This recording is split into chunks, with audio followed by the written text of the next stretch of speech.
Pero nga po, doon ay din niya. Hi guys! As a coach, I've learned na kinahanglan kabalutang mga life skills para mabuhi na kita sa mga tournaments. Just like this one, I'm right now cooking chicken adobo for the little dolphins.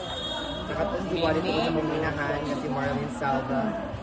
So medyo kulang din siya glamas kay nalimta na uwan but dami lagi po siya. Watch out. Okay, so daghang salamat sa mga nihatag og grasya na mo ha kay nakahawong dirong gabi una. Thank you guys. Doon yung Zap. So kinahanglan magkakaon jud tag life skills. Dili pa rin pagwapara. Kinahanglan makakaon tag luto, hugas. Kabalo sila mo loto. Pritong Para itlog mabuhi sir ka, kami day. na sir og master pritong itlog. Sinanlag. Chak. Ay basin dai sir nanay masubra basin na lang. Initon?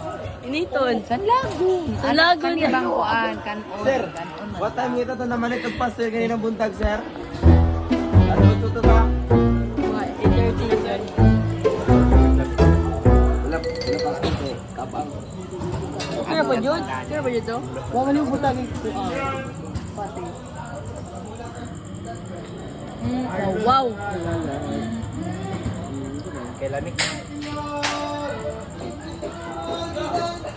Isura iluto ning dili.